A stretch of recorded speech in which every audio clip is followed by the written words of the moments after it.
ஈரோடு கிழக்கு தொகுதி இடைத்தேர்தல் வாக்கு எண்ணிக்கை 17 சுற்றுகளாக நடைபெறும் என்று தேர்தல் அதிகாரியும் மாவட்ட ஆட்சியருமான ராஜகோபால் சுன்கரா தெரிவித்தார். வாக்கு எண்ணிக்கை தொடர்பாக மாவட்ட ஆட்சியர் அலுவலகத்தில் செய்தியாளர்களை சந்தித்த அவர் முதலில் தபால் வாக்குகள் எண்ணப்படும் என்றார். 47 கேண்டிடேட்ஸ் நோட்டா உட்பட இருக்கிறாங்க.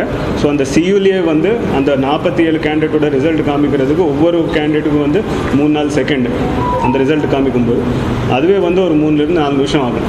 ஸோ எவ்வளோ நேரம் எடுக்குன்றது குறிப்பாக சொல்ல முடியாது. பட் ஒட்டுமொத்தமாக ஒரு ரவுண்டுக்கு முதல் ரவுண்டுக்கு எவ்வளோ நேரம் ஆகும்னு சொல்ல முடியாது. பட் 20-25 நிமிஷம் ஒரு ரவுண்டுக்கு பொதுவாக ஆகும். வாக்கு எண்ணிக்கையை கண்காணிக்க ஒவ்வொரு மேசைக்கும் ஒரு சிசிடிவி கேமரா பொருத்தப்பட்டுள்ளதாக ராஜகோபால் சுன்கரா தெரிவித்தார்.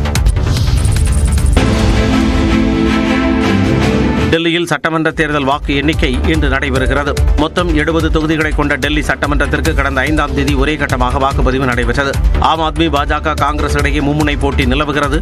மொத்தம் 60.42% வாக்குகள் பதிவாகின. இந்நிலையில் தேர்தலில் பதிவான வாக்குகள் இன்று காலை 8 மணி முதல் எண்ணப்படுகின்றன. வாக்கு எண்ணிக்கைக்கு தேவையான முன்னேற்பாடுகளில் தேர்தல் ஆணையம் தீவிரமாக ஈடுபட்டு வருகிறது. வாக்கு எண்ணிக்கை மையங்களில் முன்னெச்சரிக்கை நடவடிக்கையாக பலத்த பாதுகாப்பு போடப்பட்டுள்ளது. நண்பகலுக்குள் எந்த கட்சி ஆட்சியை பிடிக்கும் என தெரியவரும் என்று எதிர்பார்க்கப்படுகிறது. தேர்தலுக்கு பிந்தைய கருத்து கணிப்புகள் பாஜகவுக்கு சாதகமாக உள்ள நிலையில் 27 ஆண்டுகளுக்கு பிறகு டெல்லியில் பாஜக ஆட்சி அமைக்குமா அல்லது கருத்து கணிப்புகளை பொய்யாக்கி தொடர்ந்து 3வது முறையாக ஆம் ஆத்மி கட்சி ஆட்சியை தக்க வைக்குமா என்ற எதிர்பார்ப்பு எழுந்துள்ளது. மாநிலங்களுக்கு மத்திய அரசு தரும் அல்வாதான் ஃபேமஸாக உள்ளதாக முதலமைச்சர் மு க ஸ்டாலின் குற்றம் சாட்டியுள்ளார்.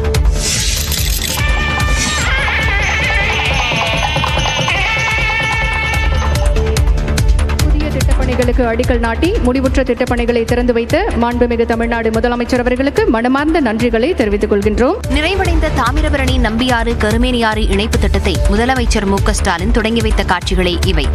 2 நாள் பயணமாக திருநெல்வேலி சென்ற முதலமைச்சர் மு க ஸ்டாலின் பல்வேறு அரசு நிகழ்ச்சிகளில் கலந்து கொண்டார். அதன் ஒரு பகுதியாக நெல்லை அரசு மருத்துவக் கல்லூரி மைதானத்தில் தாமிரபரணி நம்பியாறு கருமேனியாறு இணைப்பு திட்டத்தை முதலமைச்சர் தொடங்கி வைத்தார்.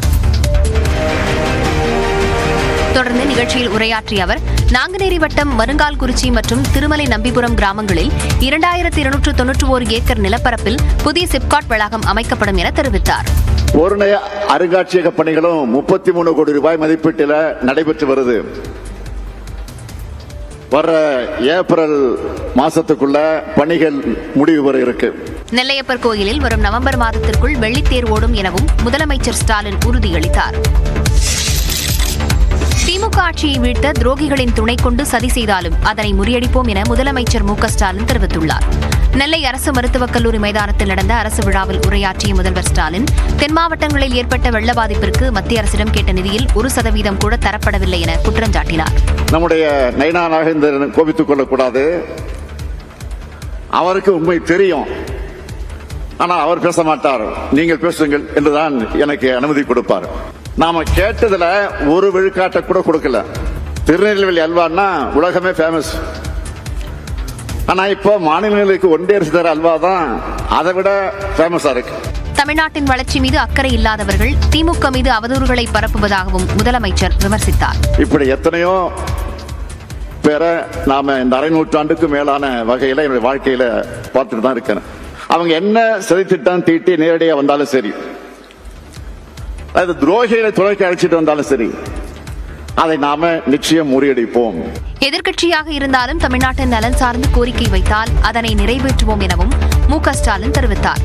75,151 பயனாளிகளுக்கு நலத்திட்ட உதவிகளை வழங்கிய முதலமைச்சர் 20 புதிய திட்டங்களுக்கு அடிக்கல் நாட்டினார்.